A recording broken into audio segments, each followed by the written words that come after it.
Before this,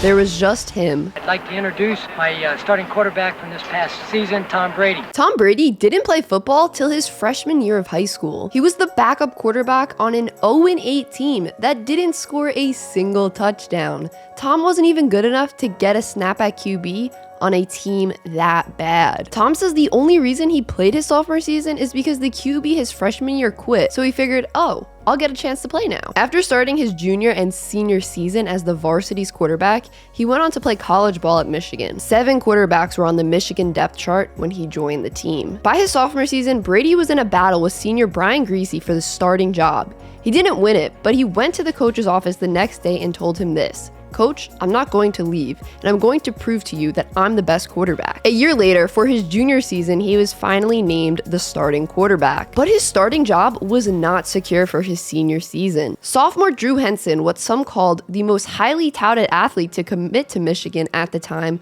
was competing with Brady. To start the season, Brady would play the first quarter of the game, Henson the second. In their 7th game of the season, Michigan went down 17 with Henson at quarterback. Brady then came in and almost brought Michigan all the way back. After that game, Brady was named the permanent starter, Henson the backup. In his final game at Michigan, Brady, a 5th-year senior, led the Wolverines to an overtime win versus Alabama. During the pre-draft process, only one team called Brady's collegiate coach to ask about him.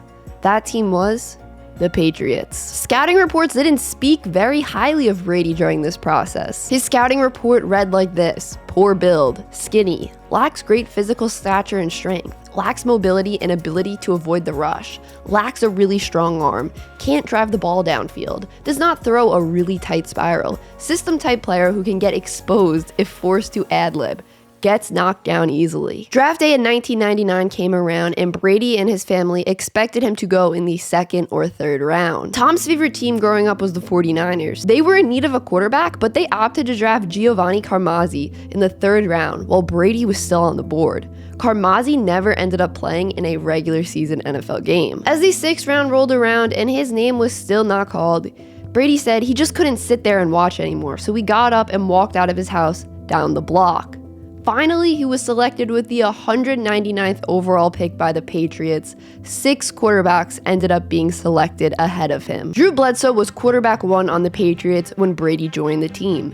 In March 2001, Bledsoe signed the richest deal in NFL history at the time, a 10-year, $103 million deal to stay with the Pats. Brady came in as a 3rd-string quarterback, and by the end of training camp, he took over the backup role. Bledsoe described Brady as inquisitive, always asking about why he did things this way or that way, just always asking Bledsoe a ton of questions. Week 2 of the 2001 season changed everything for the Patriots. In a game versus the Jets, Drew Bledsoe got hit and stayed down. That's when 24-year-old Tom Brady entered the game and never came out. Bledsoe's injury was serious. He had internal bleeding in his chest. At this point, Brady didn't even think he was permanently taking over for Bledsoe. He thought he was just doing his job until he got healthy. Even when Bledsoe got healthy, he was not giving his starting role back. Just months after signing the biggest contract in NFL history, on November 20th, 2001, Bill Belichick said Tom Brady would stay as the team's starter. Brady went 11-3 as the team's starter during that 2001 regular season. Next up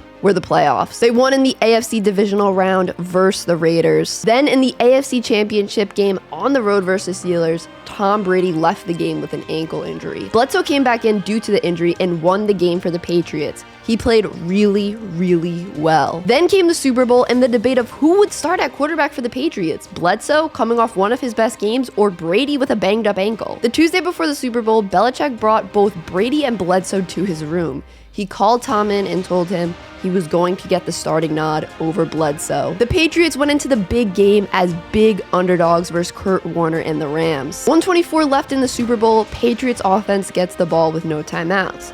Tom drove them down the field and into field goal range. Adam Vinatieri came on with 7 seconds left in the game and hit the 48-yard game-winning field goal. And that's how Tom Brady won his first ring, in his first season as a starting quarterback, in a year where he wasn't even expected to step foot on the field. Just 2 years later, Brady and the Patriots were back in the Super Bowl and won it all again versus the Panthers.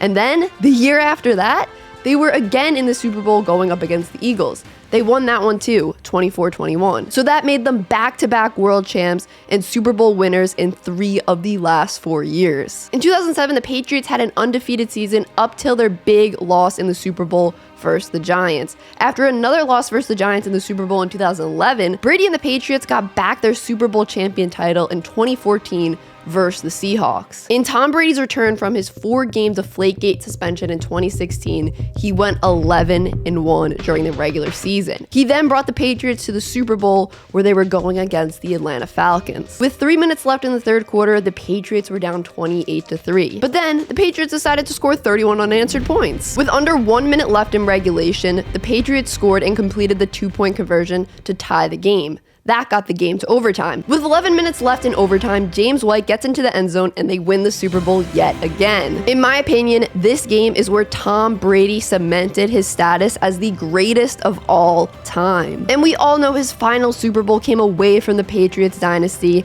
and away from the greatest head coach of all time, Bill Belichick. It showed that Brady wasn't just a product of Belichick's system. In his first season with the Buccaneers, he won it all yet again. Tom Brady is a 7-time Super Bowl champ, a 5-time Super Bowl MVP, a 3-time regular season MVP, a 3-time All-Pro, a 15-time Pro Bowler. He has 14 conference championship appearances, and he won the Super Bowl at the same age his idol and the former greatest of all time, Joe Montana, entered the Hall of Fame. Remember, to get into the NFL Hall of Fame, you have to be retired for 5 years. Tom Brady went from bench warmer to greatest of all time. The ultimate Cinderella story. Tom, this is my love letter to you. Thank you for an amazing career. Thank you for inspiring millions of people, including myself, showing us that we can do more than we ever thought is possible.